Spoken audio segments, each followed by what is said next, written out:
अस्सलाम वालेकुम dear listeners, thank you for watching my channel. इस वीडियो में मैं आपको कालिब और इसकी अक़साम उर्दू में बताऊंगी, उसकी तारीफ़ और उसकी मिसालों के साथ। So let's start. तो पहले मिसाल तारीफ़ आती है जी कालिब की। कालिब क्या होता है? अदात की कितारों और कालमों में मुतय्यन तरतीब में लिखी गई शक्ल को कालिब कहते हैं। तो ये इस्तेमाल कहाँ कहाँ होता है?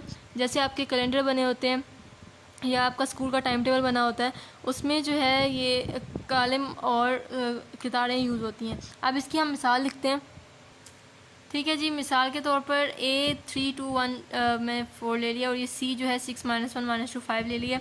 तो यहाँ पे कालिम किसे कहते हैं और कितार किसे कहते हैं? जो इस तरह से लिखी गई होगी उसे हम कहेंगे कितार, इसे हम कहेंगे कितार A, कितार 2, और इसे हम कहेंगे कालिम 1 और कालम 2। तो जो इस तरह से लाइन में होगा उसे हम कहेंगे कालम, और इस तरफ से जो होगा उसे हम कहेंगे कितार। तो इसमें जो है 2 कितारें और 2 कालम है। और एक और बात ये याद रखनी है कि जो कालिब को लिखा जाता है और उसे रिप्रेजेंट जो है वो A और C से, मतलब कि जो कि इंग्लिश के लेटर्स होते हैं, कैपिटल लेटर्स, उनसे ज़ाहिर किया जाता है। अगली तारीफ़ है जी कितारी कालिब की। कितारी कालिब जैसे इसका नाम है वैसे ही है। ऐसा कालिब जिसकी सिर्फ़ एक कितार हो उसे हम कहते हैं कितारी कालिब। तो मिसाल के तौर पर मैंने एक यहाँ पे एक कालिब लिया S = 1 2 3 और T = -6 4 2 -1। अब यहाँ देखें एक ही कितार है और यहाँ भी एक ही कितार है, ठीक है जी। नंबर जितने मर्ज़ी हो जाए उसमें, लेकिन एक ही कितार में होने चाहिए, इससे ज़्यादा कितारें नहीं होनी चाहिए। ओके जी। यहाँ पे कालमी कालिब अगला है। कालमी कालिब जैसे कितारी कालिब में एक कालिब होता है, इस तरह कालमी कालिब में भी एक कालिब होता है, एक कालम होता है। सो इसकी जो मिसाल है वो लिखते हैं। मिसाल के तौर पर यहाँ मैंने D ले लिया है -7 -2 0 और W ले लिया 2 0 -1। यहाँ पे आप देख रहे हैं मैंने जो ज़ाहिर किया है कालबों को A C डिफरेंट नेम से ज़ाहिर किया है। तो यहाँ पे आप इसको कोई भी नाम दे सकते हैं, अपनी मर्ज़ी से कोई भी इसको अल्फ़ाबेट दे सकते हैं। यहाँ पे ज़रूरी नहीं है कि नंबर सारे प्लस के साथ हों, कोई नंबर -7, कोई नंबर प्लस के साथ हो सकता है। अगला है जी मुरब्बी कालिब। ऐसा कालिब जिसके कालमों और कितारों की तादाद बराबर हो। तो मुरब्बा आपने पहले पढ़ा हुआ है, बचपन से ही पढ़ रहे हैं कि मुरब्बा क्या होता है? जिसकी सारी साइड्स बराबर होती हैं। इसी तरह जो मुरब्बी कालिब है उसके भी कालमों और कितारों की तादाद बराबर होगी। तो इसकी जो मिसाल है वो लिख लेते हैं। ये मिसाल के तौर पर मैंने 2 कालिब ले लिए हैं, एक C ले लिया, एक D ले लिया। अब C में देखें 2 कितारें हैं, ये इसमें 2 कितारें हैं और 2 ही कालम हैं। और यहाँ पे देखें 3 कितारें हैं और 3 ही कालम हैं। तो ये वाला क्या हो जाएगा? मुरब्बी कालिब हो जाएगा। मुस्ततीली कालिब ऐसा कालिब जिसमें कालमों और कितारों की तादाद बराबर ना हो, इसे हम कहते हैं मुस्ततीली कालिब।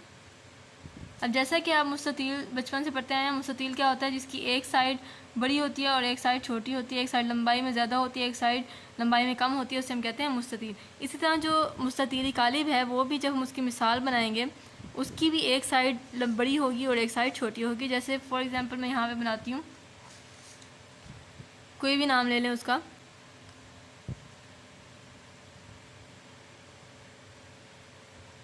अब यहाँ पे देखें इसके जो कालम हैं वो 3 हैं और जो इसके कितारें हैं वो 2 हैं। तो इस तरह से ये देखें इस तरह की शक्ल बन गई है जैसे एक मुस्ततील की शक्ल होती है, इसलिए इसको कहते हैं मुस्ततीली कालिब। ओके जी। वितरी कालिब क्या होता है? ऐसा मुरब्बी कालिब जिसमें वितर के अलावा तमाम अरकान सिफर हो। तो वितरी कालिब होने के लिए क्या ज़रूरी है कि कालिब जो है पहले मुरब्बी होना चाहिए, उसके बाद वो वितरी बनेगा। वितर क्या होता है कि जो आप इस तरह से एक मुरब्बा बनाते हैं उसके 2 साइड्स को मिलाने वाली लाइन को हम वितर कहते हैं। तो इस वितर में जो आपके अरकान होंगे उनको सिफर नहीं होना, बाकी सारों को सिफर होना चाहिए। अब मैं मिसाल लिखती हूँ तो ज़्यादा क्लियर हो जाएगा। अब मिसाल के तौर पर आप यहाँ लिखें 2 3 लिख लिया, तो बाकी अरकान जो है इसके सिफर सिफर होंगे। तो ये एक वितर कालिब बन गया। इसके अलावा आप ये भी सोच सकते हैं कि वितर तो यहाँ से ही बन रहा है तो हम यहाँ से क्यों लेंगे? तो ये जो है आपने, ये होता है आपका मेन, जो मेन वितर होता है वो वाला आपने लेना है, तो इसलिए हम इसका ये लेंगे। इसके अलावा एग्जाम्पल एक और लिख लेते हैं। जैसे अब मैं यहाँ पे लिखती हूँ 2 -4 6 ले लिया, थोड़ा सा बड़ा कालिब ले लेते हैं। तो बाकी जो इसके अरकान होंगे वो ज़ीरो होंगे। आप यहाँ देख सकते हैं कि जो वितर में है सिर्फ वो अरकान सिफ़र नहीं है, बाकी अरकान सिफ़र है। ओके जी, जो नेक्स्ट है हमारा वो है स्केलर कालिब। तो ये भी वितरी कालिब से ही एक निकला है। इसे हम कहते हैं स्केलर कालिब, ऐसा मुरब्बी कालिब जिसमें वितर के तमाम अरकान एक जैसे हों। यहाँ पे क्या था कि वितर के अलावा तमाम अरकान सिफ़र होंगे और इसमें वितर के तमाम अरकान एक जैसे होंगे, और बाकी जैसे वितरी कालिब में होते हैं इस कालिब में भी बाकी तमाम अरकान सिफ़र होंगे। तो यहाँ पे हम एक कालिब लिख लेते हैं। जैसे यहाँ पे अगर मैं 4 - 4 लिखती हूँ तो इसका जो दूसरा अरकान होगा वितर का, वो भी जो दूसरा रुकन होगा वो भी वही होगा जो पहला होगा। तो ये जो वितर में अरकान आएंगे वो सारे सेम होंगे, एक जैसे होंगे। अब यहाँ पे अगर मैं 2 लिखती हूँ तो सारे अरकान इसके 2 होंगे और बाकी सारे अरकान सिफ़र हो जाएंगे। तो इस तरह के हम अरकान को, इस तरह की कालिब को कहते हैं स्केलर कालिब। ओके जी, नेक्स्ट है वाहिदानी या ज़रबी ज़ाती कालिब। वाहिद का मतलब क्या होता है? वाहिद का मतलब होता है एक। तो इसी से आपने याद रखना है कि ऐसा कालिब जिसमें वितर के तमाम अरकान एक हों, 1 हो, उसे हम कहते हैं वाहिदानी या ज़रबी ज़ाती कालिब। तो मैं यहाँ पे वितर के तमाम अरकान 1 कर दूँगी तो बाकी अरकान सिफ़र कर दूँ, तो इस तरह के अरकान जो है वो वाहिदानी कालिब बन जाता है। अगर इसको हम 3 कालमों के साथ लिखें और 3 ही कितारें हों तो देखें यहाँ पे जो वितर के अरकान हैं वो सारे एक एक हैं और बाकी जितने भी अरकान हैं वो सिफ़र हैं। तो इसको हम कहते हैं वाहिदानी या ज़रबी ज़ाती कालिब, और इसको हम आई से ज़ाहिर करते हैं। इसका फ़िक्स नेम आई होता है, इसको हम किसी और नाम से ज़ाहिर नहीं कर सकते। अब आप देखें, ये जो मैंने 3 आपको कालिब पढ़ाए हैं, एक पढ़ाया है वितरी कालिब, स्केलर कालिब और वाहिदानी कालिब। तो ये तीनों तकरीबन एक जैसे हैं, थोड़ा सा फ़र्क है। तो वितरी कालिब क्या होता है? ऐसा कालिब जिसमें वितर के जो अरकान हैं वो सिफ़र नहीं होंगे, बाकी सिफ़र होंगे। स्केलर में क्या होगा कि जिसमें वितर के अरकान एक जैसे होंगे, और वाहिदानी में क्या होगा कि जिसमें वितर के अरकान एक एक होंगे। ओके, नेक्स्ट अगला आगे जी आता है सिफ़री कालिब। तो सिफ़र क्या होता है? सिफ़र होता है ज़ीरो। तो इस ऐसा कालिब जिसमें तमाम अरकान सिफ़र होंगे उसको हम कहेंगे सिफ़री कालिब।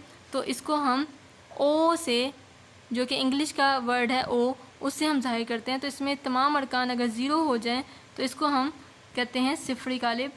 इसका मुरब्बा होना ज़रूरी नहीं है। मुतशाकिल कालिब ऐसा कालिब जिसमें ए ट्रांसपोज इक्वल टू ए हो। अब ट्रांसपोज क्या होता है? ट्रांसपोज में कितारों को कॉलम बना लेते हैं और कॉलमों को किताब बना लेते हैं। तो इसकी मिसाल लिख लेते हैं। मिसाल हमने ले ली A - 1 2 2 4। तो यहाँ पे आप क्या करेंगे कि इसका ट्रांसपोज लेंगे, मतलब कि कितारों को आपने बना लेना है कॉलम और कॉलम को बना लेना कितारें। तो ये एक कितार है, इसको हम कॉलम बना लेते हैं -1 2, और इस कितार को भी हम कॉलम की फॉर्म में लिख लेते हैं।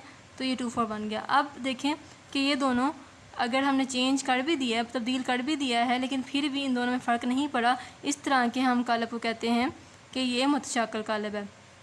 अब होता है गैर मुतशाकिल कालिब। अगर जी हम आखिरी कालिब है वो है गैर मुतशाकिल कालिब, ऐसा कालिब जिसमें ए ट्रांसपोज -a के इक्वल आ जाए। अब हम इसका जब ए ट्रांसपोज देंगे, कालमों के तारों में बना लेते हैं, इस कितार को कालम में लिखते हैं और कालम को किताब बना लेते हैं। अब देखें इसमें थोड़ा सा फ़र्क है। जब इसमें से हम मनफी ले लेंगे तो ये क्या बन जाएगा? 0 -4 0, यहाँ -4, यहाँ +4, यहाँ पे आएगा +4 -4 0।